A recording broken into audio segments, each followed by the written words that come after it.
మా వ్యవసాయ శాఖ మంత్రి గారు తెలంగాణ రైతాంగానికి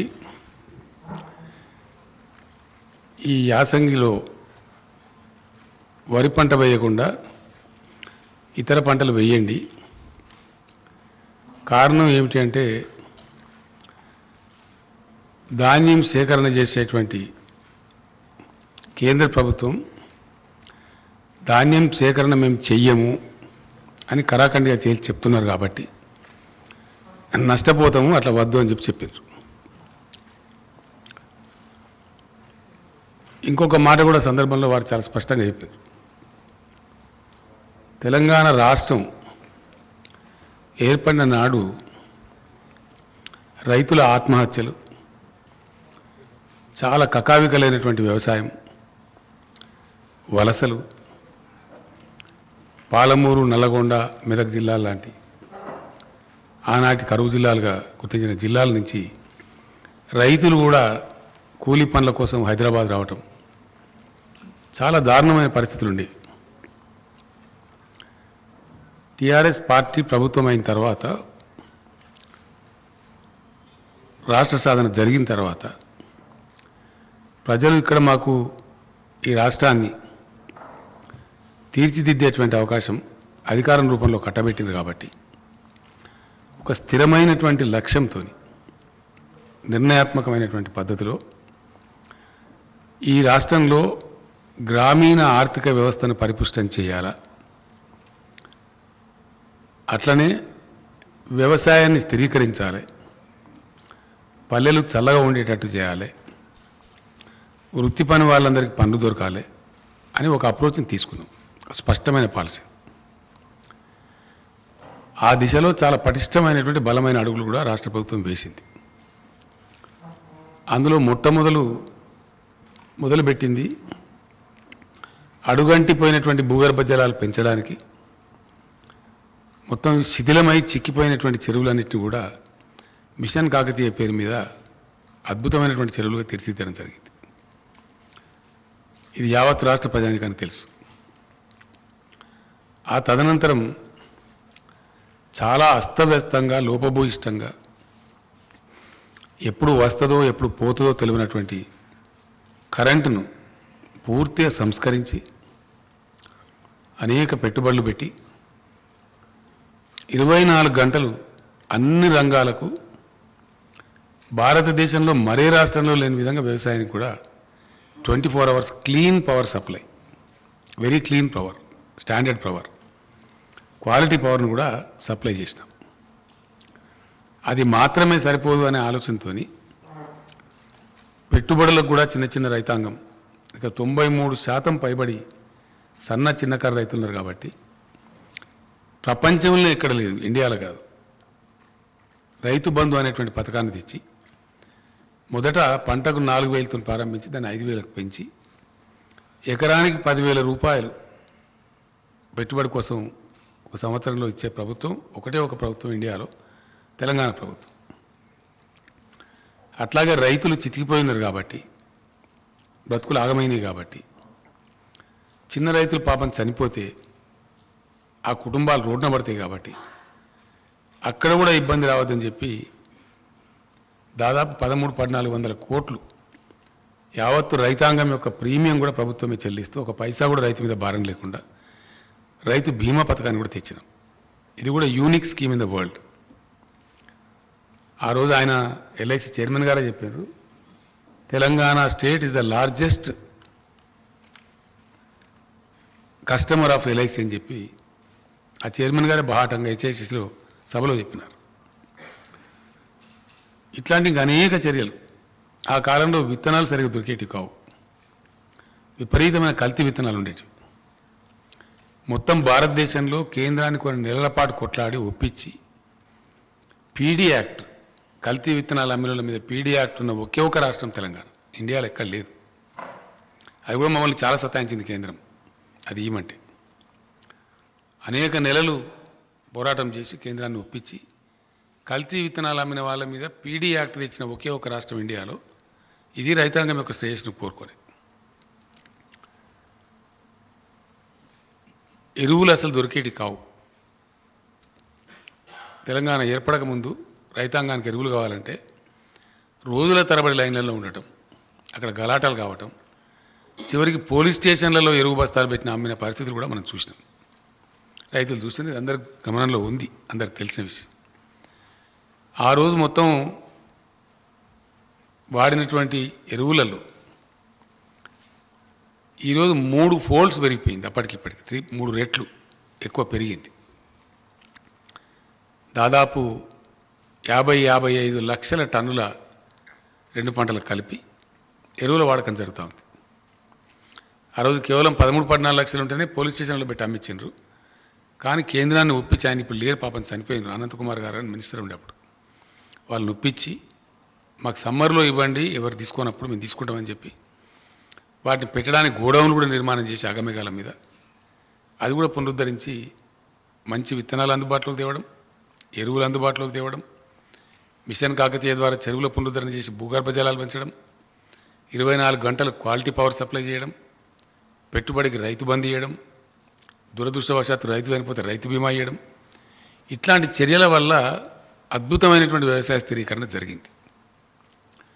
జరిగి దాని మీద ఈరోజు కరోనా లాంటి విపత్కర పరిస్థితి వస్తే 100% ధాన్యాన్ని ప్రతి గ్రామంలో దాదాపు 6,000 పైచీలకు కొనుగోలు కేంద్రాలు ఏర్పాటు చేసి రైతులు మార్కెట్కు రాకుండా, ఒక దగ్గర జమ కాకుండా నెలల తరబడి, అనేక నెలల తరబడి ధాన్యాన్ని కూడా సంపూర్ణంగా కొనుగోలు చేసిన ఒకే ఒక్క రాష్ట్రం ఇండియాలో ఇలా తెలంగాణ.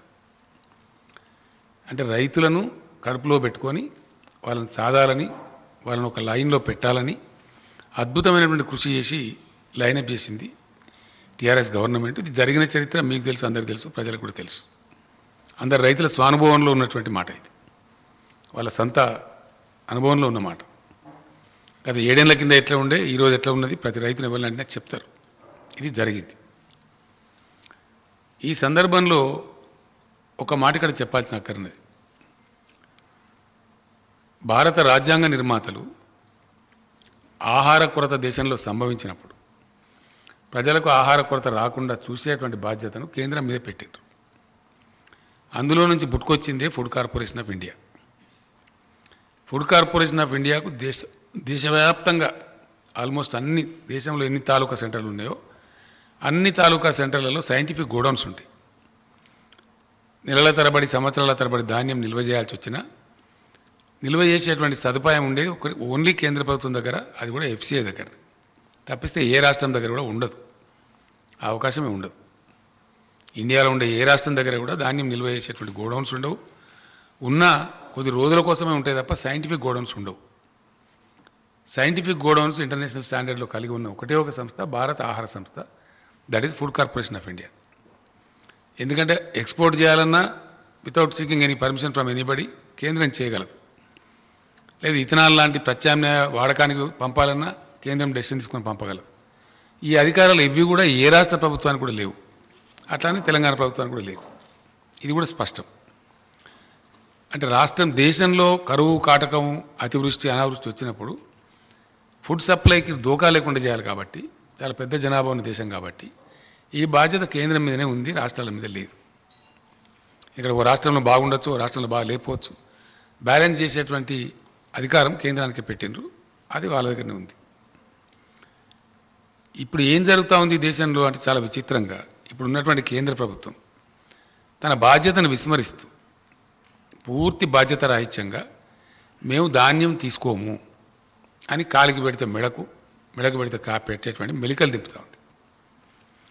దీని మీద అధికారులు, సివిల్ సప్లై శాఖ మంత్రి గారు, ఇండస్ట్రీస్ మినిస్టర్ గారు, ఇంకా అనేక పనుల నిమిత్తం వెళ్తూ ఈ పని మీద కూడా అగ్రికల్చర్ మినిస్టర్ గారు చాలా ట్రిప్పులు ఢిల్లీకి చేసినాం, చాలా కన్ఫ్యూజ్ చేసినారు. వాళ్ళు ఎంఓయూ చేస్తారు, ఎఫ్సిఐ, కేంద్ర ప్రభుత్వం నిరాకరిస్తుంది. ఇప్పుడు మీకు ఇచ్చిన కాగితాలలో ఉన్నాయి, మీకు ఇచ్చిన క్లియర్ సెట్స్ ఇచ్చిన 5 సెట్స్ ఇచ్చినాం మీకు. ఇప్పుడు మేము దానిలో రకరకాలుగా కాలుకు పెడితే మెడకు పెడితే కాలుకు ఎంత కూడా పెట్టడం జరుగుతూ ఉంది. ధాన్యం తీసుకోము అని చెప్పి నిరాకరిస్తున్నారు. రాష్ట్రాలు ఏం చేయలేవు, ధాన్యాన్ని తీసుకుని ఎక్కడ పెట్టాలి? రాష్ట్రం పెట్టే వ్యవస్థ లేదు, ఎక్స్పోర్ట్ చేసే అధికారం లేదు, మళ్ళీ కేంద్రం దగ్గర పోవాలా, ఆ నిల్వలు పెట్టేటువంటి గోడౌన్స్ లేవు. కాబట్టి రాష్ట్రం ఏం చేయజాలదు. చరిత్ర మొత్తం చూస్తే కూడా మనం మొత్తం స్వతంత్రం వచ్చిన కానీ చెప్పేదాకా గతంలో మీ అందరు గుర్తుండే ఉంటుంది లెవీ బియ్యం సేకరణ అనేది. అప్పుడు ఆహారం ధాన్యం తక్కువ ఉన్నప్పుడు రైతు వేరే చోట అమ్ముకుంటా అంటే అమ్ముకొని ఇవ్వకుండా కూడా బలవంత పెట్టి లెవీ సేకరణ అని చెప్పి చేసేది. ఖచ్చితంగా ప్రతి రైతు ప్రతి మిల్లర్ ఇంత ఇవ్వాలని చెప్పి చేసేది ఒక కాలంలో. ఇప్పుడు ఆ బాధ్యత కేంద్రం మీదనే ఉంటుంది. మొన్న ఈ మధ్య దాదాపు నెల రోజుల క్రితం ఎంత కొంచెం చిక్కు వస్తున్నదని చెప్పి తెలిస్తే నేనే స్వయంగా ఢిల్లీకి వెళ్ళి ఆ సంబంధిత శాఖ మంత్రి గారిని కలిసి మాట్లాడడం జరిగింది. ఎఫ్సిఐ ఎంఓయూ చేయడం మీరు నిరాకరించడం మరి ఇది సరైన పద్ధతి కాదు కదా. ఒక సంవత్సరం టార్గెట్ మీరు ఎంత తీసుకుంటారో చెప్పండి మా రాష్ట్రం నుంచి, దాని ప్రకారం మేము రైతులకు కూడా చెప్తాం పంట మార్పిడి చేసుకుంటామని చెప్పినాం. ఆ పంట మార్పిడి చేయించండి అని నాతో చెప్పిండి. ఆయన నాతో చెప్పడానికి మీకు ఇచ్చిన సెట్స్లో కూడా ఉంది 3 times క్లియర్గా పంట మార్పిడి చేయించండి, పంట మార్చండి, మార్చిన పంట రైతులు వేస్తే వాళ్ళకి ఇన్సెంటివ్ కూడా ఇవ్వండి అని చెప్పి రాశారు. క్లియర్ మీకు ఇచ్చిన సెట్స్లో ఉంది, తీసుకోమని చెప్పి. ఇక్కడ ఇంకో విచిత్రమైన పరిస్థితి ఏంటంటే ఈ బియ్యం దీనికి ఒక చిన్న కథ ఉన్నది. ఇది ప్రజలకు తెలియాలి కాబట్టి నేను చెప్తా ఉన్నాను. ఏంది కథ అంటే వర్షాకాలంలో పండే పంటనేమో తక్కువ టెంపరేచర్ ఉన్నప్పుడు పంట చేతికి వస్తుంది. అప్పుడు దానికి నూకలు కావు, మిల్లర్స్ కూడా ప్రాబ్లం ఉండదు. తెలంగాణ ప్రాంతంలో యాసంగిలో పండే పంట ఏదైతే ఉంటుందో అది ఫిబ్రవరి 20 తర్వాత ఫ్లవరింగ్ అంటే ఈంతేనే ధాన్యం వస్తుంది, లేకపోతే తాళైపోతుంది. ఫిబ్రవరి 20 తర్వాత న్యాచురల్గా మన దగ్గర టెంపరేచర్స్ పెరుగుతాయి. మార్చ్ ఏప్రిల్ దాకా వరి కోతలు జరుగుతాయి.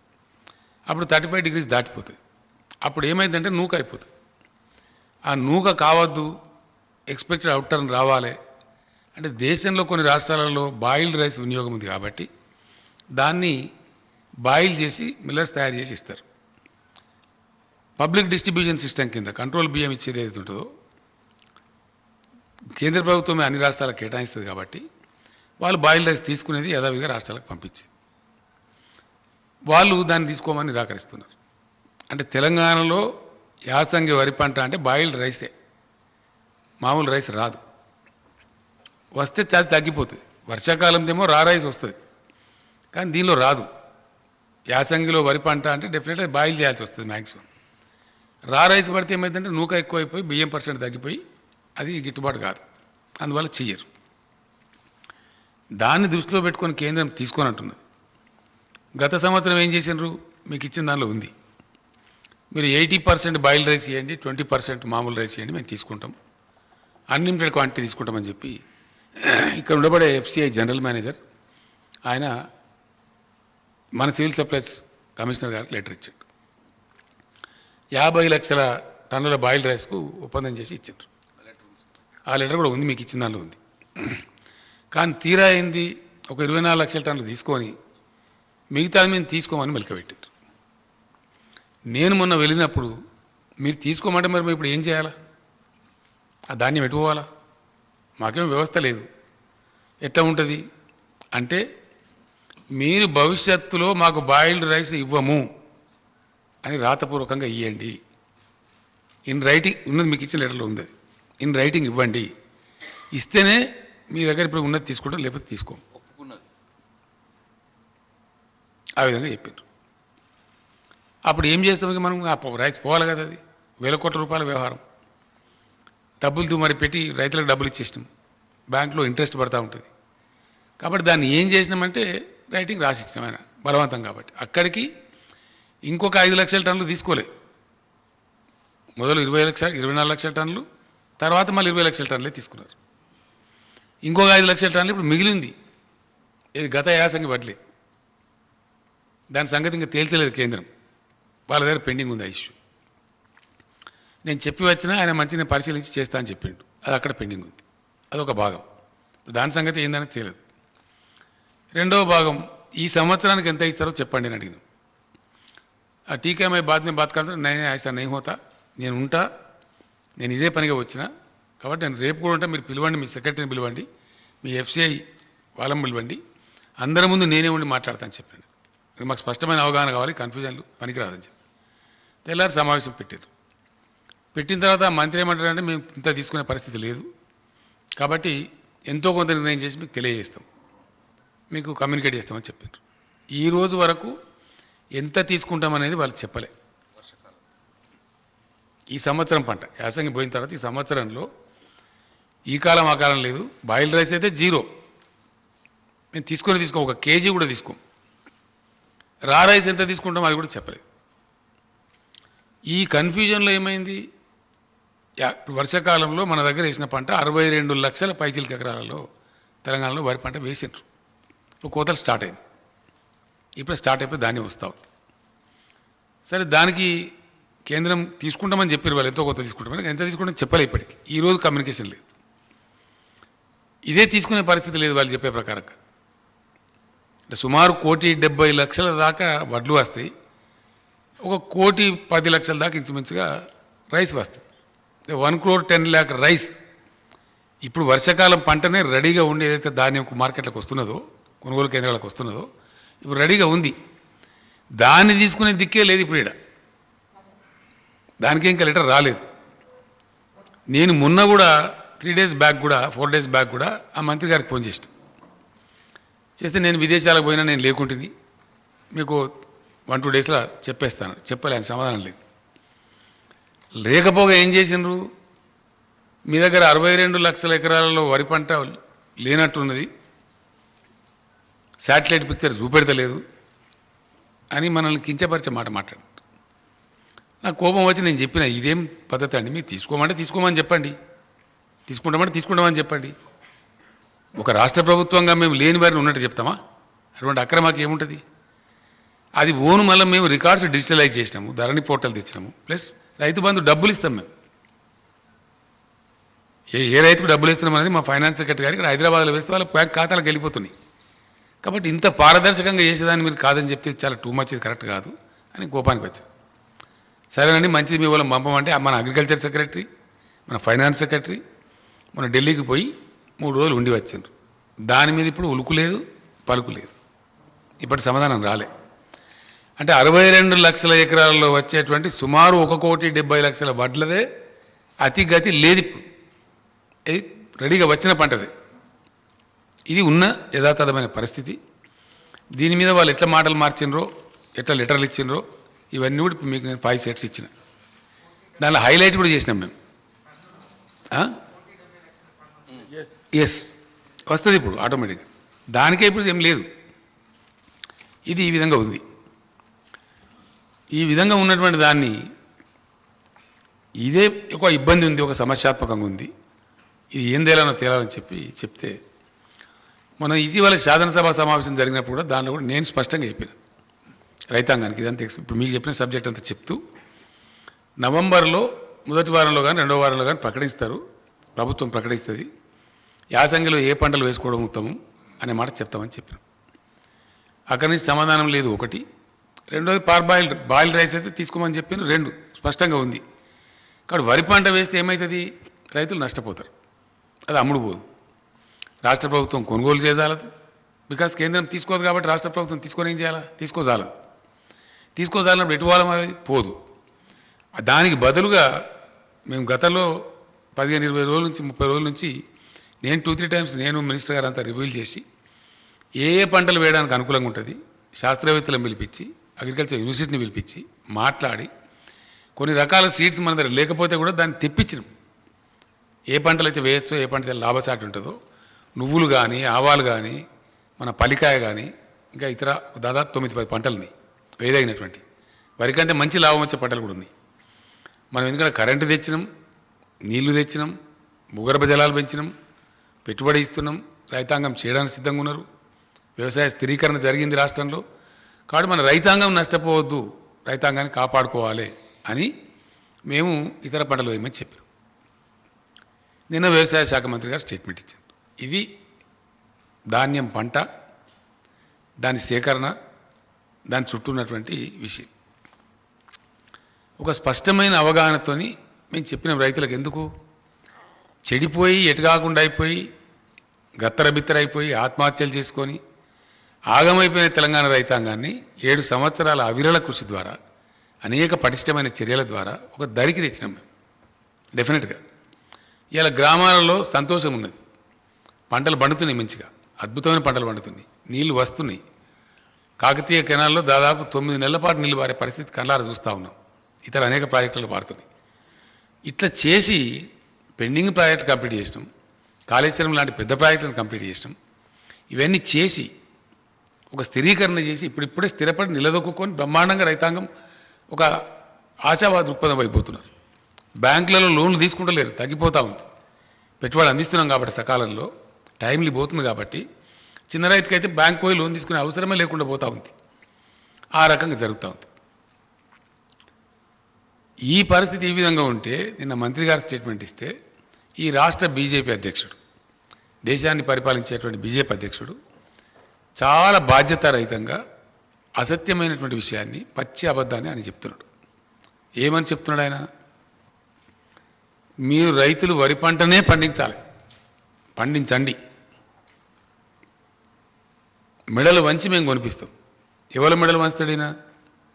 ఆయన మెడ వంచుకుంటాడా? కేంద్రం మెడ వంచుతాడా? ఎవరి మెడ వంచుతాడు? ఇంత దురుసుగా ఎట్లా మాట్లాడతారు నాకు అర్థం కాదు. ఏం పద్ధతిలో మాట్లాడతారు? కేంద్ర ప్రభుత్వం ఆర్డర్ ఇస్తుందా మరి? నేను కూడా ఈరోజు చెప్తున్న రైతాంగానికి ఏంటంటే, తెలంగాణలో సామెత ఉంటుందండి, మంది మాటలు పట్టుకొని మార్మానం పోతే మళ్ళొచ్చే వరకు ఇల్లు కాలిపోయింది.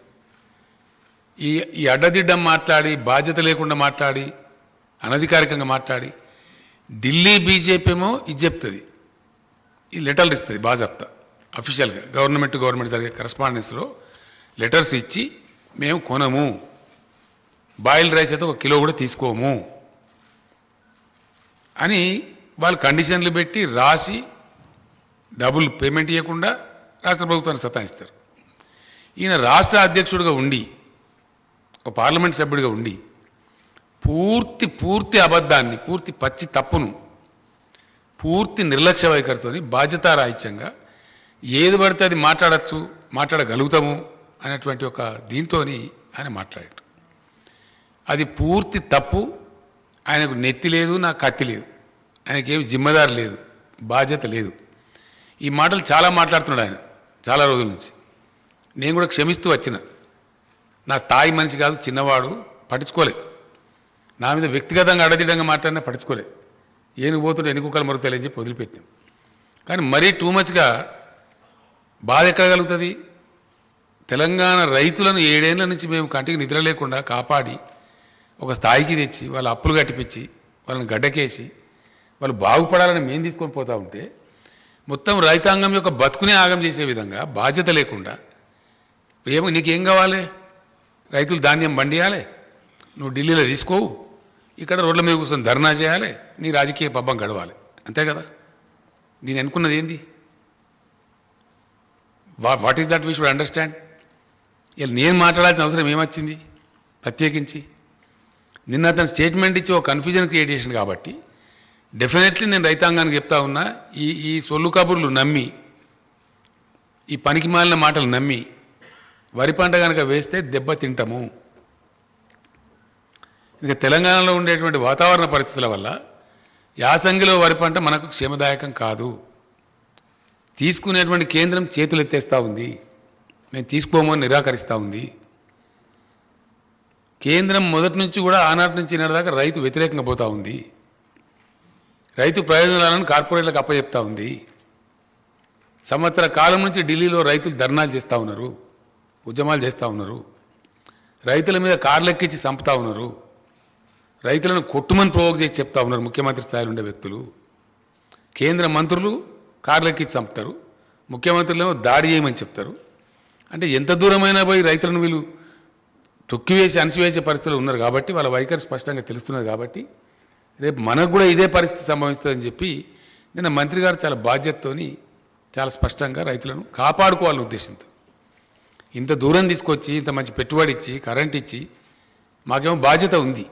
ఈ రాష్ట్రాన్ని తెచ్చినాం, మేము రైతాంగాన్ని ఒక దరికి తెచ్చినాం, వ్యవసాయాన్ని ఒక దరికి తెచ్చినాం. ఇలా సంతోషంతో ముఖాలు వెలుగుతున్నాయి. కాబట్టి 7 ఏళ్ళు చాలా మేము సహనంతో ఉన్నాం. వీళ్ళు అడ్డదిడ్డంగా మాట్లాడినా, పిచ్చి పిచ్చిగా మాట్లాడినా, అహంకారపూరితంగా మాట్లాడినా, చాలా దురుసుగా మాట్లాడినా, వాళ్ళ స్థాయిని మించి మాట్లాడినా క్షమించినాం, ఊరుకున్న మేము వదిలిపెట్టినాం. కానీ రైతాంగం జీవితంతోనే ఆడుకుంటాము, మా చిల్లర రాజకీయాల కోసం తెలంగాణ రైతులు ఏమైనా పర్వాలేదు, పంట పండించి వాళ్ళు మునిగినా పర్వాలేదు, కానీ మేము మాత్రం సొల్లుపురాణం మాట్లాడుతూనే ఉంటాం, అడ్డం పొడుగు మాట్లాడుతూనే ఉంటాం అనే పద్ధతిలో మాట్లాడినారు. కాబట్టి నేను ఇలా రియాక్ట్ అయ్యి ఇది చెప్పాల్సి వస్తున్నది. రైతాంగాన్ని హెచ్చరించుకోవాలి, రైతాంగాన్ని కాపాడాలి కాబట్టి చెప్తా ఉన్నాను. డెఫినెట్లీ 100% వీళ్ళు చెప్పేది తప్పు. మొత్తం ఇంకొక విషయం కూడా ఇక్కడ స్పష్టంగా చెప్పాల్సిన అవసరం ఉంది. ఇది వ్యవసాయానికి సంబంధించి. ఎస్, డెఫినెట్గా నేను రైతులకు మనవి చేస్తూ ఉన్నా.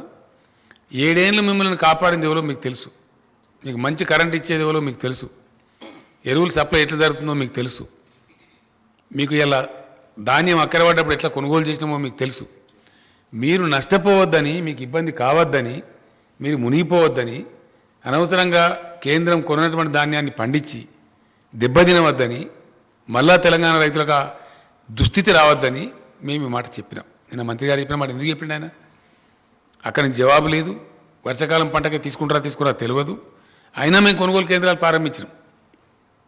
ఎట్లనే చేసి ఫైట్ చేద్దాం, కాదంటే ఇంకేదైనా చేద్దాం, కానీ రైతులు మాత్రం నష్టపోనియద్దు. ఈ వర్షాకాలంలో వండిన పంట కొననైతే కొందాం, తర్వాత చూద్దామని చెప్పి ధైర్యం చేసి మేము కొనుగోలు కేంద్రాలు స్టార్ట్ చేస్తాం. కొనుగోలు కేంద్రాలు పెట్టాలని ధర్నా చేస్తారు వీళ్ళే, ఎక్కువ పెట్టాలని చెప్పి. ఢిల్లీలో ధాన్యం కొనరు వీళ్ళే. మళ్ళీ ఇప్పుడు యాసంగిలో పంట ఏమని చెప్పి బాధ్యతారహితంగా చెప్తారు వీళ్ళే. అంటే ఏంది ఇది? దీన్ని ఎట్లా అర్థం చేసుకోవాలా? ఇది బాధ్యత కలిగిన ముచ్చటేనా మాట్లాడేది? ప్రతి విషయంలో కూడా ఇదే మోసం, ప్రతి మాటలో కూడా ఇదే ఒక అహంకారంతో కూడుకుని ముచ్చట. చాలా చూసినాం ఇట్లా. పెట్రోల్ డీజిల్ ధరలున్నాయండి. పెట్రోల్ డీజిల్ ధరలు అద్భుతమైనటువంటి పద్ధతిలో అబద్ధం చెప్పింది కేంద్ర ప్రభుత్వం. ఎస్, 14లో వీళ్ళు అధికారానికి వచ్చిన నాడు క్రూడ్ ఆయిల్ ధర ఇంటర్నేషనల్ మార్కెట్లో $105.52 ఉంది, US డాలర్స్, $105.52. ఇవాళ క్రూడ్ ఆయిల్ ధర $83 ఉంది. బీజేపీ అధికారంలోకి వచ్చిన 2014 నుంచి నేటి వరకు ఏ ఒక్క సంవత్సరం కూడా 105ను మించి పోలే. $105 దాటలే ధర. మనందరికీ తెలిసి మనం వార్తలు చూసినాం. ఆయిల్ ప్రైజెస్ క్రాష్ అయిపోయి $30 పోయింది ఒకసారి, అయితే $30 పోయింది. బ్రెజిల్ దేశం దెబ్బతిన్నది, రష్యా ఎకానమీ దెబ్బతిన్నది, అవన్నీ కూడా మనం చూసినాం. అయినా వీళ్ళు అంతర్జాతీయ విపణిలో పెరిగింది అని అబద్ధం చెప్పి మోసం చేసి 2 మోసాలు చేసిండ్రు కేంద్ర ప్రభుత్వం. ఒకటి, పెరగని అంతర్జాతీయ ధరలు పెరిగినాయి అని అబద్ధం చెప్పిన ప్రజలకు, దేశానికి. నెంబర్ 1. నెంబర్ 2, పెంచే పద్ధతి వాస్తవానికి ఏంటంటే సుంకం పెంచాలి, అది పెంచకుండా దాన్ని సెస్ రూపంలో కన్వర్ట్ చేశారు రాష్ట్రాల వాటా ఎగ్గొట్టడానికి. ట్యాక్స్ రూపంలో కలెక్ట్ చేస్తే, ట్యాక్స్ పెంచి చేస్తేనేమో ఆటోమేటిక్గా డివైజ్ పూల్లోకి పోతుంది. రాష్ట్రాలకు 41% వాటా ఇవ్వాలి. రాష్ట్రాల వాటా ఎగ్గొడుతూ, రాష్ట్రాల నోరు కొడుతూ దాని పేరు సెస్ కింద మార్చి సెస్ వసూలు మొదలుపెట్టారు. లక్షల కోట్ల రూపాయలు, అనేక లక్షల కోట్ల రూపాయలు. ఇలా ఏపీ చీఫ్ మినిస్టర్ గారు అయితే పేపర్లో ఒక అడ్వర్టైజ్మెంట్ ఇచ్చిండ్రు. చేసి ఏం చేసిండ్రు? భయంకరంగా పెంచేసిండ్రు. ఆ రోజు $77 పెట్రోల్ ధర ఉంటే $114.49 చేసిండ్రు. $77 నుంచి $114 చేసిండ్రు పెట్రోల్ ధర. డీజిల్ ధర $68 ఉంటే $107 చేసిండ్రు. $107.40 చేసి ఈ పెరుగుదల మీద వచ్చిన మొత్తం డబ్బు రాష్ట్రాల నోరుగొట్టి వాళ్ళే తీసేసుకున్నారు. సెస్ రూపంలో మార్చేసి, ట్యాక్స్ రూపంలో పెట్టకుండా. ఇటు రైతులకు, ప్రజలకు మోసం, ప్రజల మీద భారం వేయడం, అబద్ధాలు చెప్పి వేయడం, అంతర్జాతీయ మార్కెట్లో పెరగకపోయినా కానీ పెరిగిందని చెప్పడం, పచ్చి తప్పు, పచ్చి మోసం, ప్రజలను మోసగించడం. రెండవది, రాష్ట్రాల వాటా ఎగ్గొట్టడం సెస్ రూపంలోకి మార్చి. ఈ 2 పనులు చేసి పెంచి ఇప్పుడు ఏం జరిగింది? మొన్న జరిగిన ఉప ఎన్నికలలో ప్రజలు తీవ్రంగా రియాక్ట్ అయ్యారు, కొట్టిండ్రు. ఇప్పుడు 4 రాష్ట్రాల ఎన్నికల్ని అక్కడి కోసం కంటి తుడుపు చర్య కింద, ఐవాష్ కింద ఒక $5 పెట్రోల్ మీద, డీజిల్ మీద ఎంత $10 తగ్గించి, ఇదేదో మేము ఘనకార్యం చేసినాం, పెంచింది కొండంతా, తగ్గించింది పిసరంత. కొండంత పెంచి పిసరంత తగ్గించి ఇంకా ఈ గొప్పతనానికి మేము చేసిన గొప్పతనానికి మేము చేసిన మోసానికి మీరు రాష్ట్రాలు కూడా తగ్గించండి. మేము ధర్నాలు చేస్తాం. ఎవరు ధర్నా చేయాలా? ధర్నా మీరు చేయన్నా మేము చేయన్నా? నేను ఇప్పుడు డిమాండ్ చేస్తా ఉన్న కేంద్ర ప్రభుత్వాన్ని, ఈ రాష్ట్ర బీజేపీని, సెస్ విత్డ్రా చేసుకోండి మొత్తం. కమాన్ విత్ సెస్. 105 రూపాయలు దాటనే లేదు. ప్రజల మీద భారం వేయొద్దంటే, మీకు ప్రజల మీద ప్రేమ ఉంటే డెఫినెట్గా మీరు 77 రూపాయలకి పెట్రోల్ ఇచ్చేయాలి. 2014 రేట్కి ఇవ్వచ్చు. పెరగలే, మీరు పెంచారు. ప్రజల మీద మీరు భారం వేసారు. సైమల్టేనియస్లీ రాష్ట్రం ఒక పైసా పెంచలే. ఆనాడు ఎంతుందో మేము అధికారంలోకి వచ్చినాడు వ్యాట్ మేము పెంచగలిగే ఒక వ్యాటే. వ్యాట్లో మేము ఒక నయా పైసా, రూపాయి కాదు నయా పైసా కూడా పెంచలేదు. పక్కనున్న ఏపీ అన్న కనీసం వాళ్ళు రోడ్డు సెస్ అని చెప్పి ఒక రూపాయి తీసుకుంటారు, కానీ మేము రూపాయి కాదు పైసా కూడా తీసుకోలేదు. ఒకటి మీరు పెంచిండ్రు, 2 మేము రాష్ట్రం పెంచలే. ఇలా మమ్మల్ని తగ్గించి మేము ఎట్లా మాట్లాడతావు? నువ్వు ఏ నైతికతతో మాట్లాడతావు? అంటే అడ్డం పొడువు ఇష్టం వచ్చినట్టు నోటికొచ్చినట్టు ఏదైనా సరే మాట్లాడచ్చు అని చెప్పి ఒక అహంకారంతో మాట్లాడుతూ ఉన్నారు. మితిమీరి అతిమీరి అడ్డదిడ్డంగా మాట్లాడుతూ ఉన్నారు. నేను ఇక్కడ ఒకటే మాట మనం చేసేది ఏంటంటే, నన్ను వ్యక్తిగతంగా నిందించినా నేను పడ్డా. ఇదే రాష్ట్ర బీజేపీ అధ్యక్షుడు చాలా చిల్లరగా, చాలా నీచంగా, చాలా దారుణంగా కేసీఆర్ను జైలుకు పంపిస్తాం, మా వ్యూహం మాకు ఉంది, మా జాతీయ అధ్యక్షుడు చెప్పిండు నాకు అని బహిరంగ ప్రకటనలు చేసిండు. అయినా మేము కేర్ చేయలే. ఏనుగోంగా ఎన్ని కుక్కలు మరుగుతాయి అనుకుని నన్ను జైలుకు పంపిస్తావాను? బలుపా? అహంకారమా? ఏం కళ్ళు నెత్తికొచ్చినాయా? ఎవరితో మాట్లాడుతున్నావు నువ్వు? ఇంత అహంకారం ఏంది నాకు అర్థం కాదు. తప్పులు చేసేది మీరు, ప్రజల మీద భారం వేసేది మీరు, రైతులను మోసం చేసేది మీరు, రైతులు పండించే ధాన్యాన్ని కొనంది మీరు. మీ అసమర్థతను, మీ తెలివి తక్కువతనాన్ని, మీకు పరిపాలించలేని శక్తి లేనితనాన్ని ఇలా రాష్ట్రాల మీద రుద్ది రాష్ట్రాల ముఖ్యమంత్రులను జైలు పంపుతావాను? ముడతావా కేసీఆర్ను? ముట్టు చూడు బిడ్డ, టచ్ చేసి చూడు కేసీఆర్ను. కేసీఆర్ను జైలుకు పంపి నువ్వు ఇక్కడ బతికి బట్టగాడి తిరుగుతా అనుకుంటున్నావా? ఏమి మేము చేతులు ముడుచుకొని కూర్చున్నాం అనుకుంటున్నావా?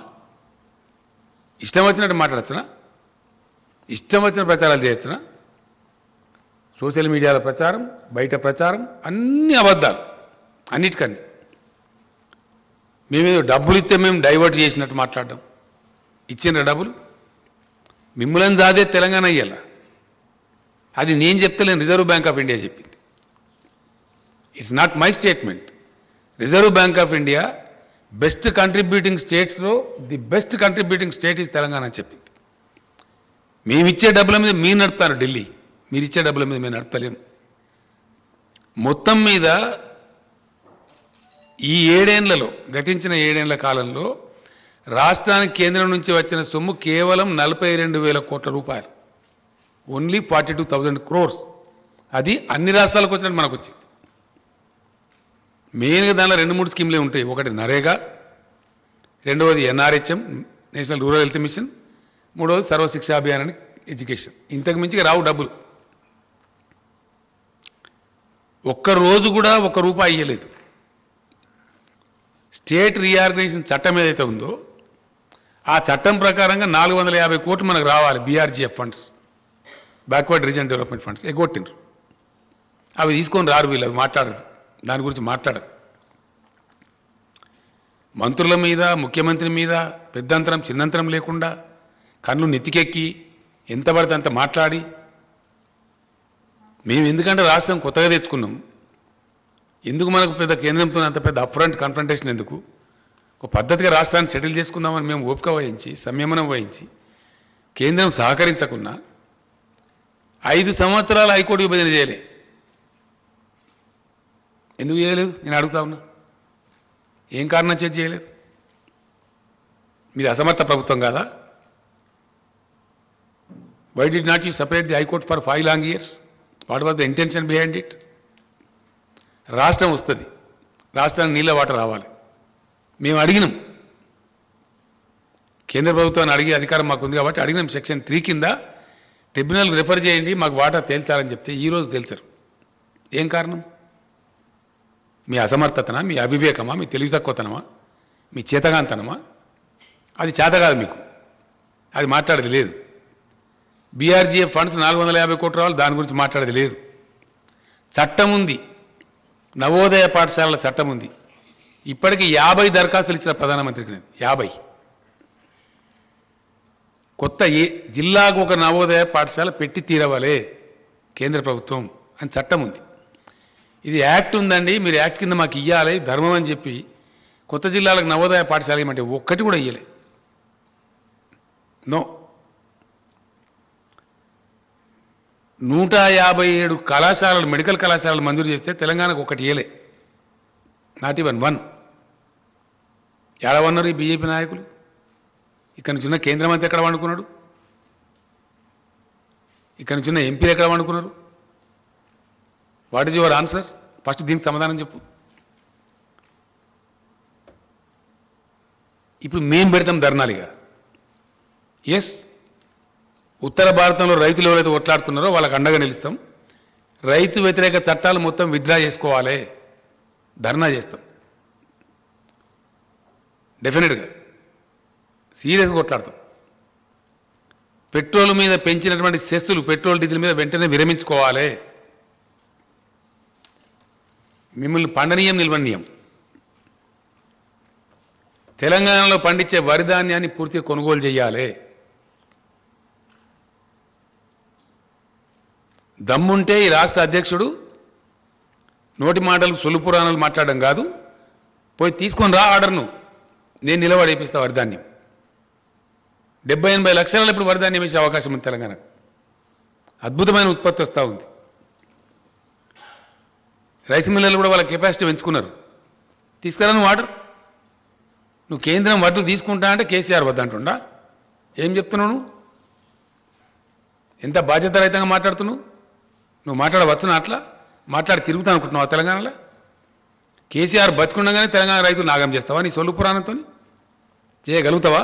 దా, నువ్వు కొంటాను నిన్న మాట్లాడినావు కదా, మెడలు వంచుతాను. నీ మెడలు నేను వంచానా? మరి నీ మెడలు వంచులుగా ఇరుస్తాం డబ్బున ఒక రైతుల ధాన్యం తీసుకోకపోతే. తెస్తావా ఆర్డర్? నీ పార్టీ అధికారం ఉంది కదా ఢిల్లీలో, తీసుకొని రా. వారం లోపల తీసుకురా. అడ్డంపొడు మాట్లాడడం కాదు కదా. నీకు దమ్ముంటే నిన్న రాత్రి కూడా మాట్లాడాను నేను. ఒకవైపునేమో పంటల మార్పిడి చేయించండి, వరిధాన్యం వేయించకండి అని రాతపూర్వకంగా ఇస్తారు, మీకు ఇచ్చిన సెట్లలో ఉంది, దయచేసి మీరు చూడండి. అది ఆన్ ద అదర్ హ్యాండ్ వరిధాన్యం వేయమంటావు నువ్వు అంటావు. ఢిల్లీ బీజేపీ వరిధాన్యం వేయొద్దంటది, ఇక్కడ సిల్లీ బీజేపీ వరిధాన్యం వేయాలంట. ఏది కరెక్టు? ఢిల్లీ బీజేపీ కరెక్టా, ఇక్కడ సిల్లీ బీజేపీ కరెక్టా? What is right? నేను మాట్లాడినా వ్యవసాయ శాఖ మంత్రి గారు, నేను కూర్చొని ఇది ఏం స్టేట్మెంట్ నాకు అర్థం కాదు, ఈ దరిద్రుడు ఇట్లా ఇచ్చిండు, ఇది బాధ్యత ఉందా, బరువు ఉందా, అసలు ఏం నాకు అర్థం కాదు తమాషా అని చెప్పి అడిగితే మాట్లాడితే నేను కేంద్ర మంత్రిని అడిగిన నిన్న, ఏమండి మరి నువ్వు నాకు స్వయంగా ఇట్లా చెప్పినావు, మార్చమని చెప్పినావు, నాతో రాయించుకున్నావు, బాయిల్డ్ రైస్ 1 కిలో కూడా ఇయ్యమని చెప్పి ఇంకో 5 లక్షలు నిజంగా పెండింగ్ పెట్టుకున్నావు, ఈ సంవత్సరం టార్గెట్ ఇవ్వమంటే ఇస్తలేవు, ఇంకా తేల్చలేదు.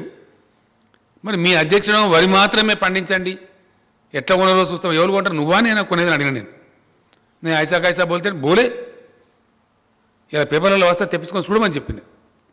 ఎలక్ట్రానిక్ మీడియాలో ఆల్రెడీ వచ్చింది, నువ్వు తెప్పించుకొని చూడు, పేపర్లు తెప్పించుకొని ఇలా మీ ఇంటెలిజెన్స్ ద్వారా తెప్పించుకోండి ఏం మాట్లాడిండో అని అడిగినాం. నేనేమంటున్నా అంటే నువ్వు తీసుకురా, ఆర్డర్ తీసుకురా, కేంద్రం కొంటా అంటే నేను వద్దంటున్నా. యాసంగిలో వరి పెట్టుకునే అవకాశం డిసెంబర్ ఎండింగ్ దాకా ఉంటుంది. నేను తెలంగాణ రైతాంగానికి ఒకటే మనవి చేస్తా ఉన్నా, డిసెంబర్ చివరి దాకా కూడా మనం వరి ధాన్యం పెట్టుకోవచ్చు. ఈ సిల్లీ బీజేపీ, దొంగ బీజేపీ ఆర్డర్ ఇస్తుందా? ఈ ఆర్డర్ తీసుకురా. 1.5 కోటి టన్నులు తీసుకుంటాం బాయిల్ రైస్ అని చెప్పి తీసుకురా. మొత్తం నేనే సీడ్ సప్లై చేయించి బ్రహ్మాండంగా నేనే పంట వేపిస్తాను నిలబడి. అన్ని జిల్లాల మంత్రులు ఎమ్మెల్యేలు నిలబడి బ్రహ్మాండంగా పొలాలు చేపిస్తాం, కావాల్సినంత పట్టేంత వాటర్ ఉన్నది, ఫుల్ పవర్ సప్లై చేస్తున్నాం, పెట్టుబడి ఇస్తున్నాం రైతాంగానికి, మేమే వేయిస్తాం మరి పంట, తీసుకురాను అంటే ఏమన్నట్టు? ఇది బాధ్యతారహితంగా ఇష్టం వచ్చినట్టు సొల్లు పురాణం మాట్లాడుకుంటా, అబద్ధాలు ప్రచారం చేసుకుంటా మేము ఇట్లా తిరుగుతామంటే ఇప్పటిదాకా చెల్లింది. But now you will face. వర్షాకాలం ధాన్యం తీసుకునేదాకా నిద్ర పోనీయం, యాసంగి పక్కకు పెట్టు. కేంద్ర ప్రభుత్వాన్ని నిద్ర పోనీయం, ఇక్కడ వీళ్ళని కూడా తిరగనీయం బజార్ మీద. మేం చేస్తాం ధర్నా. మీ ధర్నా సంగతి ఏందో మెడలు ఎవరి వంచాను, నీ వంచాను, నా వంచాను, ఎవరి వంచాను, ఏ ప్రభుత్వాన్ని వంచాను ప్రజల ముందు పెడతాం బజార్లో. చాలా ఇష్యూలున్నాయి, ఇంకా చాలా అనేకమైన ఇష్యూల్ని. ఇన్ని రోజులనుకన్నా మేము ఒక మర్యాదగా పద్ధతిగా కొత్త రాష్ట్రం కాబట్టి దీన్ని సెటిల్ చేసుకుందాం అని చెప్పినాం.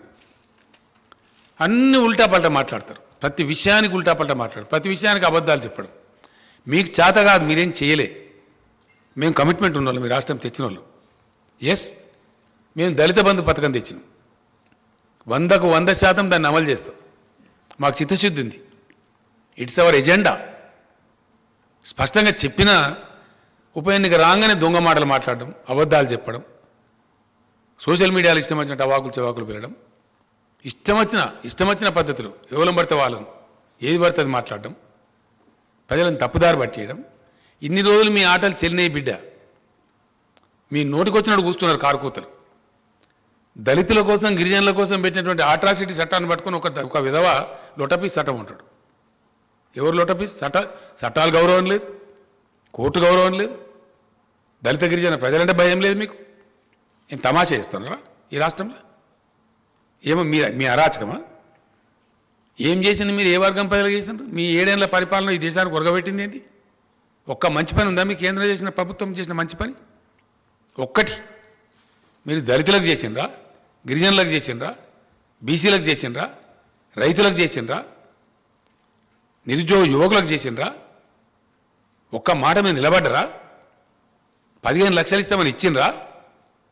2 కోట్ల ఉద్యోగాలు ఇస్తామని ఇచ్చిండ్రా? Yes, I'm questioning. As a party president, as a chief minister I'm questioning. ఏ మాట మీద నిలబడ్డారు మీరు?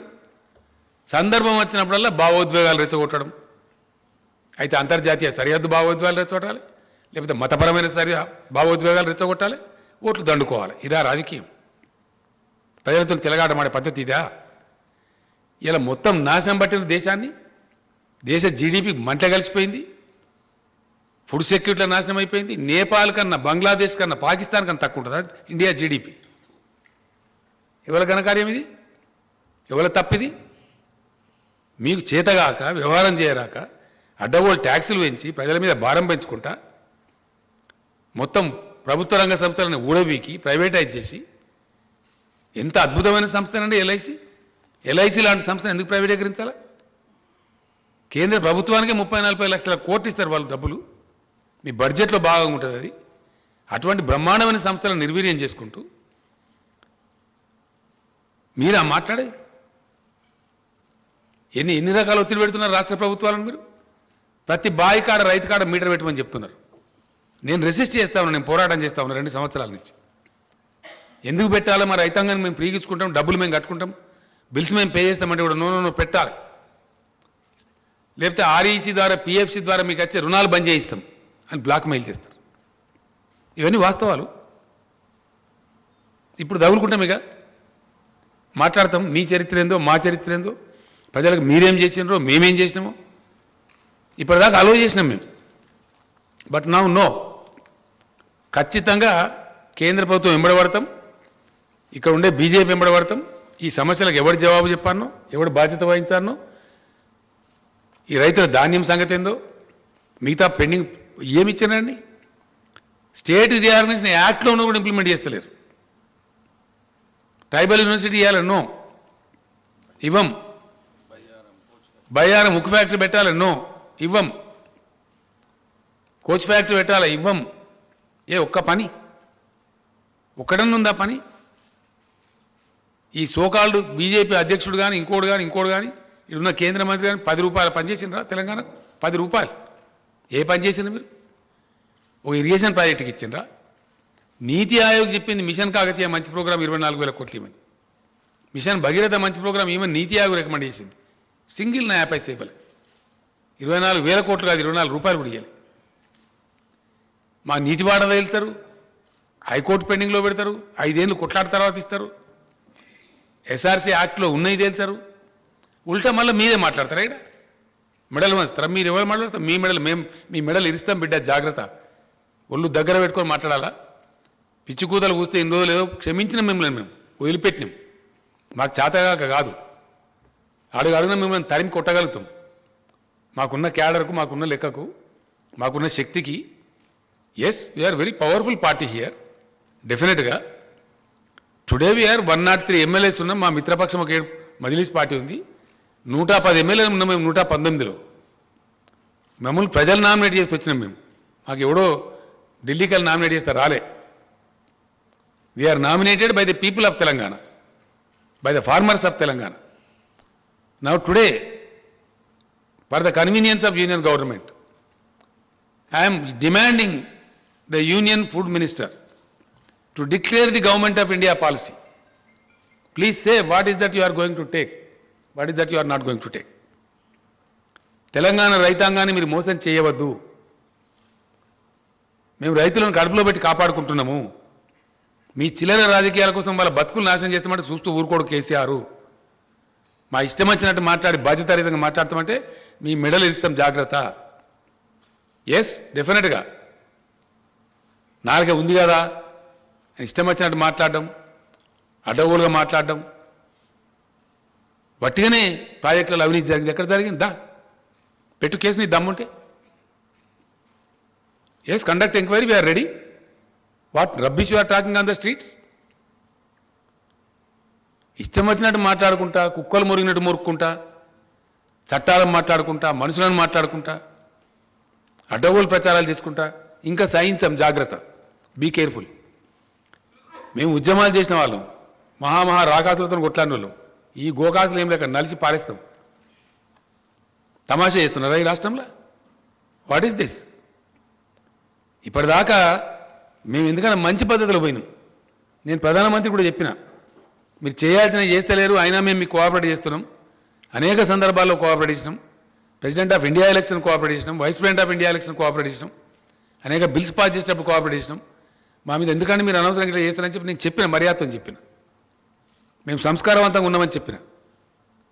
ఇంత కుసంస్కారుల్లాగా, హీనుల్లాగా దిగజారిపోయి, రాజకీయాలను దిగజార్చుకుంటూ, రాజకీయ విలువలు దిగజార్చుకుంటూ, ఇష్టం వచ్చిన పద్ధతిలో మాట్లాడుకుంటూ ఎవరిని మోసం చేస్తారండి?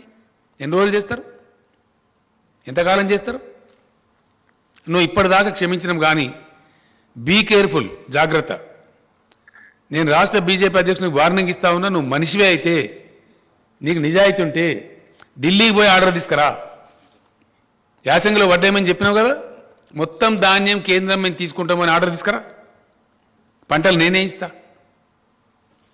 మంచి విత్తనాలు నేను సప్లై చేపిస్తా. అడ్డం పొడు ఇష్టం వచ్చినట్టు మాట్లాడతాం. కరెంట్ ఇస్తాం, నీళ్ళు ఇస్తాం, మందులు ఇస్తాం, అన్ని ఇస్తాం. మొత్తం కొనుగోలు చేసి అప్పగిస్తాం, ఒక గింజ లేకుండా.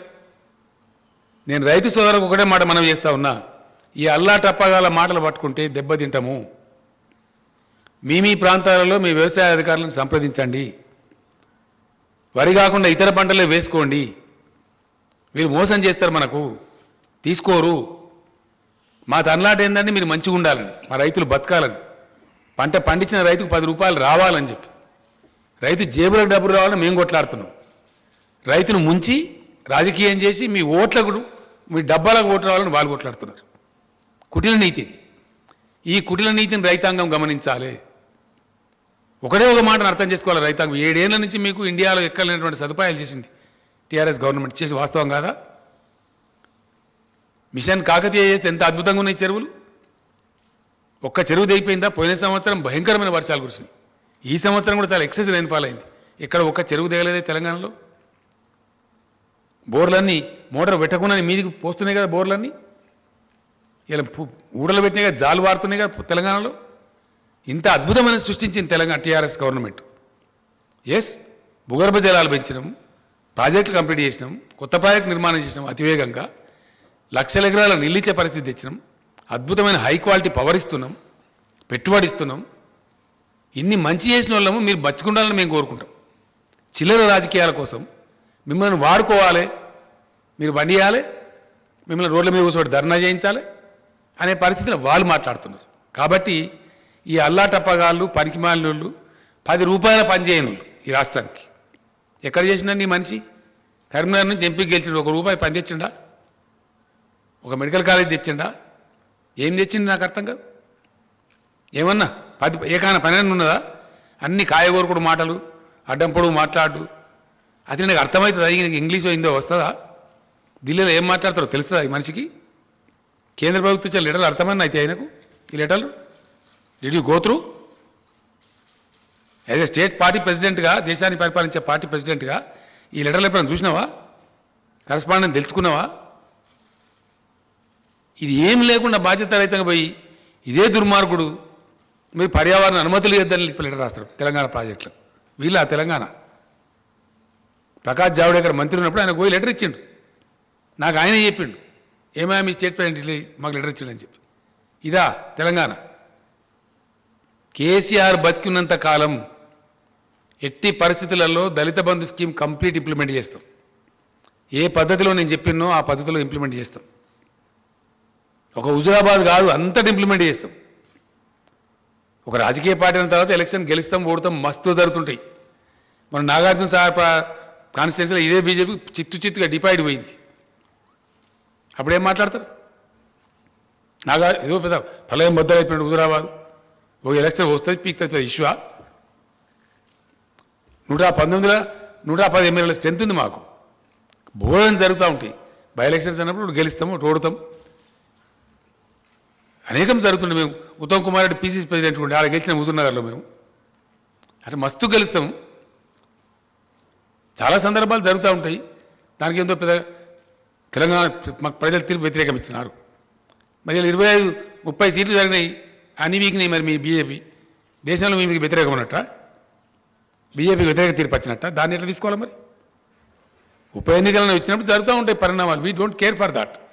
అనేక ఎన్నికలు కొట్లాడుతుంటాము, ఇప్పుడు గెలుస్తాము, ఓడుతాము, నడుస్తుంటుంది. అది పాలిటిక్స్ గోసాన్. అదేందో పెద్ద పీకినట్టు, పడగొట్టినట్టు, దానికి పెద్ద ప్రళయం బదలైనట్టు మీకు ఇక్కడ ఉన్న ఆర్గనైజేషన్ తోక. 2018లో 107 సీట్లో డిపైడ్ పోయిన పార్టీ, 107 స్థానాలలో మేము 3/4 మెజార్టీతో గెలిచిన పార్టీ. ఉద్యమం చేసి మేము రాష్ట్రాన్ని తెచ్చిన పార్టీ. పబ్లిక్ రిప్రజెంటేటివ్స్ అతి ఎక్కువ కలిగి ఉన్న పార్టీ మేము. ఇన్ని రోజులు మీరు మాట్లాడితే కుక్కలు మరుగుతాయి, పోనీ ఏనుగోంగ ఎన్ని కుక్కలు మరుగాయని క్షమించినాం మేము. ఈ కానుంచి అడ్డదిడ్డంగా మాట్లాడినా, పిచ్చి కూతలు కూసినా మిమ్మల్ని ఎన్ని రకాలుగా చట్టపరంగా చర్యలు తీసుకుంటాం, రోడ్ల మీద నిలబెడతాం, ప్రశ్నిస్తాం. ఎవరి పట్ల పడితే వారి పట్ల అడ్డదిడ్డంగా మాట్లాడితే నాలుగేళ్ళు సీరేస్తాం. జాగ్రత్త. Yes, it is my duty. తప్పకుండా నేను తెలంగాణ సాధించిన వ్యక్తిని, ఈ తెలంగాణను అద్భుతమైన ఒక శక్తి నిలబెట్టిన వ్యక్తిని నేను. నాకు బాధ్యత ఉంది, నాకు బరువు ఉంది. ఈ తెలంగాణకు ఒక గమ్యం ఉంది, లక్ష్యం ఉంది. అక్కడ తీసుకెళ్తున్నాం మేము. అన్ని వర్గాల ప్రజలను బాగు చేయడానికి తీసుకెళ్తున్నాం. నేను ఇంకో మాట కూడా సందర్భంగా చెప్తా ఉన్నా. దళిత బంధు మీద కూడా వీళ్ళు ఇష్టం వచ్చిన కామెంట్లు చేసినారు. మీరు ఎక్కడ చేసినారా మీ జీవితంలో? మీ బీజేపీ పరిపాలించే రాష్ట్రాలు ఎక్కడ ఉందా? 2000 రూపాయల పెన్షన్ ఇచ్చే ముఖం ఉందా మీకు అసలు? ఓ కళ్యాణ లక్ష్మి లాంటి స్కీమ్ ఉందా మీ బీజేపీ పాలిత రాష్ట్రాలలో? ఉందా? ఎక్కడ ఉందా? ఏ ప్రజలకన్నా మీరు మంచి చేసిర్రా మీ 7 ఏళ్ల పరిపాలనలో? ఎంతసేపు మత విద్వేషాలు రెచ్చగొట్టుడు, బార్డర్ చూపించుడు, పాకిస్తాన్ చూపించుడు, చైనాను చూపించుడు. ఆడ కూడా లెంకల పడ్డరు. వాడు వచ్చి చైనా దంచుతుండు అరుణాచల్ ప్రదేశ్లో. ఈ ఊళ్ళ కడుతుండు అక్కడ. ఆడ శాత కాదు, తోక ముడిచిరు అక్కడ. వాటికనే ఒకటి డ్రామా చేసి మత విద్వేషాలు రెచ్చగొట్టుడు, కుల విద్వేషాలు రెచ్చగొట్టుడు, పిచ్చి పిచ్చి కథలు చేసుడు, పచ్చి అబద్ధాలు ప్రచారం చేసి, పచ్చి అబద్ధాలు. ఒక్కడన్నా నిజముందా? పెరిగిందా క్రూడాయిల్ ధర ఇంటర్నేషనల్ మార్కెట్లో? పెరిగిందా? చూపిస్తావా? ఇంటర్నేషనల్ ప్రైస్ కదా, అబద్ధం చెప్పలేం కదా ఇవ్వలేం కూడా. పెరగకున్నా పెరిగిందని చెప్పలేదా మీరు? ఎట్లా పెంచింది మీరు? ట్యాక్స్లు ఎట్లేసిండ్రు? పెంచింది మీరు, ప్రజల మీద భారం మోపింది మీరు. ప్రజల చేతుల మీకు శిక్ష తప్పదు.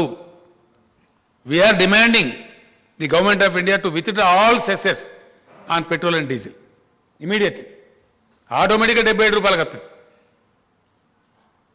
మీరు పెంచి మీరు పిసరంతా తగ్గించి 30 రూపాయలు పెంచి 31 రూపాయలు లీటర్కి పెంచి దానిలో 5 రూపాయలు తక్కువ చేసి మేమేందో పీకి పడగొట్టినాం, మీరు కూడా తగ్గిస్తుండ్రు. మేము ధర్నా చేస్తాం మీరు తగ్గిపోతే అని మాట్లాడతారు. 100% సెస్ రూపం పెట్టి మొత్తం వాళ్ళు కొట్టేయడం డబ్బులు. రాష్ట్రాలకు ఇయ్యరు వాటా దాంట్లో. డివైజివ్ పూల్లో రాజ్యాంగబద్ధంగా ట్యాక్స్ రూపంలో వస్తే సెంట్రల్ ట్యాక్సెస్లో స్టేట్లకు షేర్ ఇవ్వాలి, 41% ఇవ్వాలి.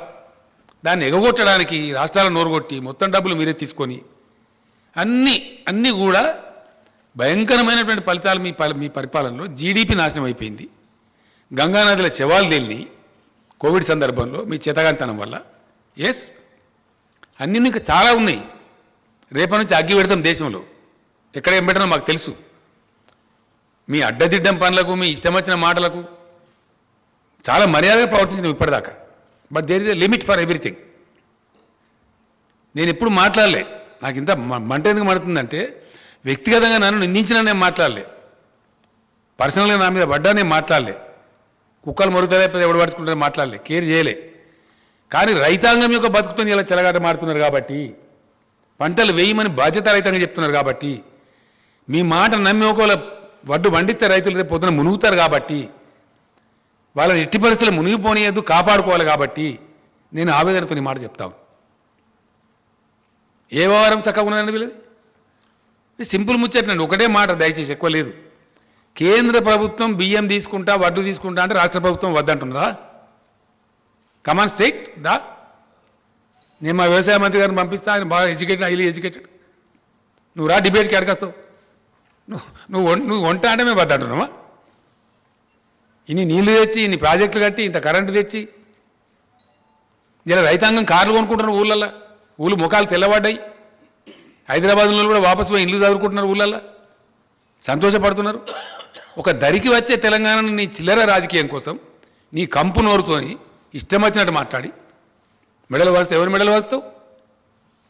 నీ మెడలు 4 ముక్కలు చేస్తావు అనుకుంటున్నావు, జాగ్రత్త. తెలంగాణ ప్రజల జీవితాలతో చెలగాట మాట్లాడితే ఊకోడు కేసీఆర్. నన్నంటే నేను పడ్డా, కానీ తెలంగాణ రైతులు మోసం చేస్తా, తెలంగాణ రాష్ట్ర ఎకానమీ నాశనం చేస్తా, నో. మేము కడుపు కట్టుకొని, నోరు కట్టుకొని, నీతిమంతంగా, డిసిప్లిన్గా ఫిజికల్ ప్రుడెన్స్ మెయింటైన్ చేసినాం, ఆర్థిక క్రమశిక్షణ పాటించినాం. దానివల్ల రాష్ట్ర ఆర్థిక పరిస్థితి పటిష్టంగా ఉంది. అలా we're number 1 state in the country. ఇది మా డిసిప్లిన్. మీ చాతగాంతనం వల్ల దేశాన్ని నాశనం పట్టించింది మీరు. మీరు వచ్చినాడు 30-40 వేల కోట్ల అప్పు, ఇలా 1,30,000 కోట్ల అప్పు చేసింది మీరు. ఇది 70-80 లక్షల కోట్ల అప్పులు చేసిండ్రు ఈ కేంద్ర ప్రభుత్వం. జీడీపీ క్రాస్ చేసిండ్రు, ధరలు పెంచిండ్రు. ఏమైందండి ఇలా ఫలితం? మీరు పెంచిన పెట్రోల్ ధరల వల్ల ప్రతి ఒక్క వస్తువు బగ్గుమంటుంది. ఇలా అన్ని నిత్యావసర సరుకులు పెరిగినాయి, ప్రతి ఒక్కటి. ఎరువు బస్తా తీసుకొచ్చి రైతుకు అమ్మితే దాని మీద ట్రాన్స్పోర్ట్ ఛార్జ్ పెరిగిందని వాళ్ళు ధరలు పెంచుతూ ఉన్నారు. పప్పుల ధరలు పెరిగినాయి, ఉప్పుల ధరలు పెరిగినాయి. పెరగంది ఏదైనా ఉందా ఇయ్యాల? వాని ఇవ్వనేం అనే పరిస్థితి లేదు ప్రజలు. పెట్రోల్ ధర పెరిగింది సార్, మాకు ట్రాన్స్పోర్ట్ ఛార్జ్ పెరిగింది, మేము పెంచుతాం. ఒక్క పెట్రోల్ ధర కాదు, పెట్రోల్ ధర పెంచడం ద్వారా పేద ప్రజల యొక్క జేబులు దోపిడీ చేసి వాళ్ళ కొంపలు ఆర్చింది మీరు. అన్ని నిత్యావసర వర్కులు. అసలు వాస్తవ స్టోరీ ఇట్లుంటే మీరేందో పవిత్రులు అన్నట్టు, మీరు చాలా గొప్పోలం అన్నట్టు, మా అంత సిపాయిలేరు అన్నట్టు అడ్డం పొడుగు మాట్లాడడం. చాలా జాగ్రత్త. ఇప్పటిదాకా క్షమించినాం, ఇప్పటి నుంచి మాత్రం క్షమించం. కేంద్ర మంత్రి కూడా కిషన్ రెడ్డి కూడా తప్పులు మాట్లాడుతున్న కిషన్ రెడ్డి గారు మంచిది కాదు నీకు. నేను కూడా పనిచేసిన కేంద్ర మంత్రిగా చాలా హుందా ఉండాలి, పెద్ద పదవి వచ్చిన అంత గౌరవంగా మాట్లాడాలి. ఈయన మన హుజురాబాద్ ఎలక్షన్లో పోయి కేసీఆర్ఏ బాధ్యుడు అని మాట్లాడుతుంది. అన్ని అబద్ధాలు, పచ్చి అబద్ధాలు. ఈయన అప్పుడు యూపీఏ గవర్నమెంట్లో మంత్రి ఉండే, అప్పుడు చేసిన దానివల్ల మేము ఇప్పుడు పెంచిన ధర అని మాట్లాడుతుంది. ఇదా ఉందా? నిజంగా లెక్కాచారం చూపిస్తావా? వస్తావా? ప్రతి విషయాన్ని కూడా ఉన్నది లేనట్టు, లేనిది ఉన్నట్టు భ్రమలు కల్పించి పచ్చి అబద్ధాలు చెప్పి ప్రజలను మోసం చేస్తూ ఉన్నారు. వీళ్ళు ఏం మంచి చేయాలి ఎవరికి కూడా? వీళ్ళు రైతాంగానికి బాగా చేసిండ్రా, గిరిజనులకు బాగా చేసిండ్రా, దళితులకు బాగా చేసిండ్రా, బీసీలకు చేసిండ్రా, నిరుద్యోగ సమస్య తీర్చి ఏం తీర్చినండి ఈ పార్టీ వచ్చి? నాకు అర్థం కాదు. ఎవరు ధరించిండ్రు? ఇంకా ఉల్టా రైతులను దొక్కియండి, చంపేయండి. బీజేపీ కార్యకర్తల మీటింగ్లు పెట్టి హర్యానా ముఖ్యమంత్రి చెప్తారు, మీరు జైలు కోవడానికి సిద్ధపడండి, 1000 మంది చొప్పున ముఠాలు తయారై రైతులను దాడి చేయండి. ఇదానే మీ పరిపాలన, మీ నీతి? రైతుల మీద కార్లు ఎక్కించి కేంద్ర మంత్రులు పోయి ఇదేనా నీతి? 1 సంవత్సరం నుంచి చేస్తానే రైతులు ధర్నా అక్కడ.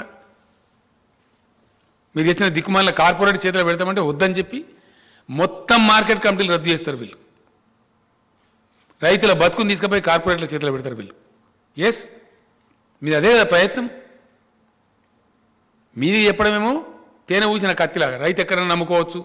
అమ్ముకుంటాడు అనండి. 3 ఎకరాల రైతు 5 ఎకరాల రైతు వచ్చి కర్ణాటకలో తమిళనాడులో అమ్ముతాడా, ఢిల్లీలో కూడా అమ్ముతాడా? సాధ్యమయ్యే పనేనా? అంటే ఇరకబెట్టాలి రైతు. ఈ మోసం చేసి కార్పొరేట్ వాడింత ధర చెప్తే అంత ధరకు అమ్ముకోవాలి. ఆయన పొలంలో ఆయన జీతగానికి పనిచేయాలి. అగ్రికల్చర్ కార్పొరేటైజేషన్ కోసం చేసిన కుట్ర, భయంకరమైనటువంటి పద్ధతిలో జరుగుతున్న కుట్ర, అన్నిటినీ ఛేదిస్తామని బయట పెడతాం. ఎస్, డెఫినెట్గా రేపు పార్లమెంట్లో కూడా దద్దరిలో చేస్తాం. రాష్ట్ర హక్కుల కోసం కొట్లాడతాం. ఈ ధాన్యం సంగతి కూడా పెడతాం రేపు పార్లమెంట్లో. ఇప్పుడు కూడా మేము పెడతాం డెఫినెట్గా. మా కోటా ఏందో నిర్ణయించమని చెప్పి జిల్లా కేంద్రాలలో ధర్నా చేస్తాం. 2600 రైతు కేంద్రాలలో ధర్నా చేస్తాం. అవసరం అనుకుంటే ఆల్ ఎమ్మెల్యేస్ పోయి ఢిల్లీలో ధర్నా చేస్తాం, ఇంక్లూడింగ్ చీఫ్ మినిస్టర్. మొత్తం తెలంగాణ క్యాబినెట్, తెలంగాణ ఎంపీలు, తెలంగాణ ఎమ్మెల్యేలు, ఎమ్మెల్సీలు అందరం కూడా పోయి, ప్రజాప్రతినిధులు, జడ్పీ చైర్మన్లు, స్థానిక సంస్థల చైర్మన్లు అందరం పోయి వేలాది మందిని పోయి వడ్లు కొనమని చెప్పి ధర్నా పెడతాం ఢిల్లీలో. ఇంకో నాటకం ఏంటంటే పంజాబ్లో మొత్తం ధాన్యం సేకరిస్తారండి. కంప్లీట్ 100% ధాన్యం సేకరిస్తారు. తెలంగాణ ధాన్యం ఎందుకు కొన్నారు నేను అడుగుతా ఉన్నా. నీ సమాధానం ఏంటి? ఫస్ట్ దానికి సమాధానం చెప్పు. నీ మెడల సంగతి, తోళల సంగతి అట్లా ఉండదు. పంజాబ్లో మొత్తం సేకరించి తెలంగాణ ధాన్యం ఎందుకు సేకరించరు? కారణం ఏంది? కేంద్ర ప్రభుత్వం రాష్ట్రానికి ఒక నీతి ఉంటుందా? కేంద్ర ప్రభుత్వానికి చిత్తశుద్ధి ఉంటే తెలంగాణలో కూడా మొత్తం ధాన్యం సేకరించాలి 100%. ఎందుకు సేకరించరు? తెలంగాణలో ప్రొడక్టివిటీ ఎక్కువ. దేశానికి అన్నం పెడుతుంది తెలంగాణ. ఇయ్యాల మీ కళ్ళు మండుతున్నాయి. తెలంగాణ రైతులు సంతోషపడితే మీ కడుపులు ఉడికిపోతున్నాయి. కాబట్టి పిచ్చి పిచ్చి ప్రేలాపనలు మానుకొని జాగ్రత్తగా మాట్లాడాలా, జాగ్రత్తగా వ్యవహారం చేయాలా. రైతులు కూడా చూస్తాం, ఒక వారం రోజులు చూద్దాం. కేంద్ర ప్రభుత్వం ఒకవేళ ఆర్డర్ ఇస్తుందా ఇయ్యని మేము కూడా డిమాండ్ చేస్తా ఉన్నాం. అధికారులు మొన్ననే పోయొచ్చారు. నిన్న రాత్రి కూడా నేను మాట్లాడినా. ఒక వారం చూద్దాం. డిసెంబర్ దాకా వేయచ్చు వారి. ఇప్పుడు తొందరపడేసే అవసరం లేదు. నిజంగానే కేంద్రం తీసుకుంటే సంతోషంగా వేద్దాం వారి. కానీ కేంద్రం తీసుకోదు. వాళ్ళు రాయించుకున్నారు మనతోని. No boiled rice from Telangana state అని మీకు ఇచ్చిన సీట్లలో ఉందండి. దయచేసి మీరు చూడండి. స్పెసిఫిక్ ఇచ్చిన కేటగిరీ. ఇంకా ఎఫ్సిఐ మేనేజర్కి ఒక దాంట్లో ఇచ్చారు. బ్యాక్ టు బ్యాక్ ఉంది ఒక దాంట్లో. ఒక సెంటెన్స్ నేను చదివి వినిపిస్తాను మీకు. ఎఫ్సిఐ ఇక్కడ లోకల్ మేనేజర్ గారికి బ్యాక్ టు బ్యాక్ ఉంది. అది మీదేందా కమలాకర్? అది కాదు, 80-20 ఒకటి ఉంది. అదంతా మోసం చేశారు. ఫైనల్గా చెప్పిన దానిలో ఇక్కడ ఉందండి. కృషి భవన్ ఇన్ న్యూఢిల్లీ మీకు ఇచ్చిన దానిలో ఉంది. దీనిలో బ్యాక్ పేజీలో ఏముంటుందంటే క్లియర్గా the general manager Telangana region FCI with a request to take in writing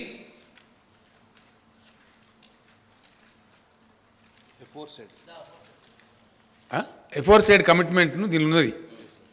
ఇది రైటింగ్లో తీసుకొని మాత్రమే మీరు తెలంగాణ బియ్యం తీసుకోవాలి. మీ దీనిలో కూడా దయచేసి ఇదేమో ఇట్లా పెడతారు కండిషన్లు. ఇవి అధికారిక ఉత్తర్వులు, కృషి భవన్ నుంచి వచ్చే ఆర్డర్స్. ఇక్కడనో మీరు వరేయండి, మేము మెడల్ వంచా. ఎవరి మెడల్ వంచాలా? ఈ ఆర్డర్ ఇచ్చిన మెడల్ వంచానా? నీ మెడల్ వంచానా? ఎవరి మెడల్ వంచాలా? ఈ కాపీలో ఉందండి. దీనిలో బ్యాక్ టు బ్యాక్ ఉంది. దీనిలో వన్ పేపర్ ఇచ్చినాం మేము. దీనిలో క్లియర్గా ఉంది. లాస్ట్ది ఇక్కడ ఉండబడే ఎఫ్సిఐ జిఎంకి ఇచ్చిన ఆర్డర్ చూడండి. నిదానంగా మీకు చూసుకోవచ్చు. ఆర్డర్స్ ఏమో ఇవి. నిన్నగాక మొన్న 3 రోజుల సెక్రటరీలు పోయారు. Finance secretary and agriculture secretary. కాలు పెడితే మెడకు లేదు, 60 లక్షల ఎకరాలు లేదు, శాటిలైట్ చూపి మేము అవద్దని చెప్తాం. హెలికాప్టర్స్ పంపిస్తే నేను తిరుగుతురా. వాస్తవాలు ఈ విధంగా ఉంటాయి. చెప్పే తప్పుడు మాటలు. కాబట్టి చాలా జాగ్రత్తగా ఒళ్ళు దగ్గర పెట్టుకొని మెదులుకోవాలి.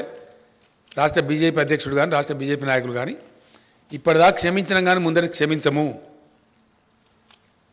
పిచ్చి పిచ్చి కూతలు కూస్తే పిచ్చి పిచ్చి మాటలు మాట్లాడితే ప్రజలను తప్పుదో చెప్పించే మాటలు మాట్లాడితే మాత్రం చీల్చి చెండాడతాం జాగ్రత్త. ఇప్పటిదాకా మన్నించినా కానీ ఇక మన్నించము. Thank you.